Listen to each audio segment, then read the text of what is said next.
Kabar duka datang dari keluarga Ben Kasyafani.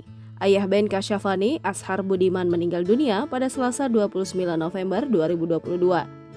Diketahui ayah Ben Kasyafani meninggal dunia pada pukul 21.00 waktu Indonesia Barat di Rumah Sakit Pondok Indah Bintaro, Tangerang Selatan. Adapun sebelum meninggal, ayah Ben Kasyafani sempat mengidap penyakit gagal ginjal dan stroke. Dikutip dari tribuntanggerang.com, Ben Kasyafani memberikan klarifikasi penyebab ayahnya meninggal dunia. Rencananya, jenazah ayah Ben akan dimakamkan di Taman Pemakaman Umum Tanah Kusir. Diketahui proses pemakaman akan dilaksanakan pada hari ini, Rabu 30 November 2022. Sebelum dimakamkan, jenazah ayah Ben akan dimandikan oleh pihak keluarga secara tertutup. Jenazah ayah Ben dimandikan di kediaman rumah Ben. Setelah dimandikan, rencananya keluarga akan mengaji untuk mendoakan jenazah ayah Ben.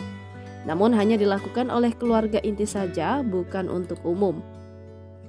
Dalam postingan Instagramnya, Ben Kasyafani, ia turut membagikan kabar duka ayahnya meninggal dunia. Ben mengunggah beberapa foto kebersamaan dengan ayahnya. Ia juga menuliskan caption dalam postingannya. Postingan yang diunggah Ben tersebut mendapat banyak ucapan duka dari rekan artis. Beberapa rekan artis turut mengomentari postingan Ben seperti Ardi Bakri dan Nino Kayam. Setelah itu ada Ardi Bakri yang juga memberikan ucapan duka kepada Ben.